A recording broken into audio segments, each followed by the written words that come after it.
ప్రైజ్లాడండి. బాగున్నారా? ఏదైనా దేవుని వాగ్దానం చూసుకుందామా? రండి. చిన్న వచనం అండి.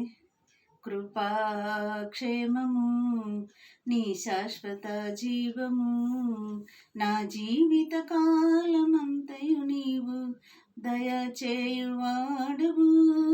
మహోన్నతమైన నీ ఉపకారమును తలంచుచు అనుక్షణం పరవశించనా, నీ కృపలో నీ పరవశించనా. ఇదేనో దేవుని వాగ్దానం చూసుకుందామండి. 115వ కీర్తన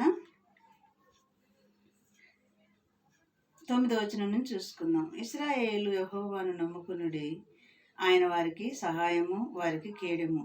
అహరోను వంశస్థులారా, యెహోవాను నమ్ముకునుడి, ఆయన వారికి సహాయము, వారికి కేడెము. యెహోవా యందు భయభక్తులు గలవారులారా, యెహోవా యందు నమ్మకం ఉంచుడి, ఆయన వారికి సహాయమును, వారికి కేడెమునై ఉన్నారు. యెహోవా మమ్మను మర్చిపోలేదు అంటున్నారు ఇక్కడ ఇజ్రాయేల్ ప్రజలు. యెహోవా మమ్మను మర్చిపోలేదు, ఆయన మమ్మలను ఆశీర్వదించునుగాక అంటున్నారు. అయితే ఇశ్రాయేలు మరి ఆయన ఇశ్రాయేలుని వారిని ఆశీర్వదించునుగాక అంటున్నారండి. అహరోను వంశస్థులు కూడా ఆశీర్వదించునుగాక అని ఇక్కడ చెప్తున్నాడండి. మరి ఇది ఇజ్రాయేల్ ప్రజలు దేవుడితో మాట్లాడుతున్న మాటలు. ఇజ్రాయేల్ ప్రజలు యెహోవా చేసిన మేలుల్ని చెప్పుకుంటున్నారండి.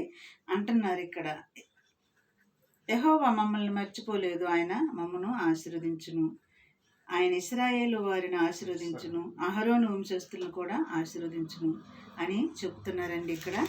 అయితే ఇక్కడ ఎవరిని ఆశీర్వదిస్తాడంట ఆయన? మరి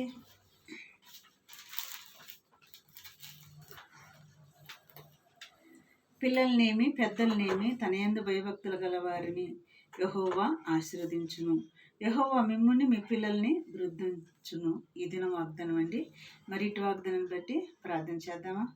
స్తోత్రములు ప్రభు, నాయన ఆశీర్వదించడానికి ప్రభు నీ కృప మాకు తోడుగా ఉంచి, మహోన్నతమైన నీ కృపలు మేమందరం ఒదిగి ఉండటానికి నీ కృప దయచేయమని నజరేయుడైన యేసుక్రీస్తు నామములో అడిగి వేడుకుంటున్నాను తండ్రి. ఆమేన్.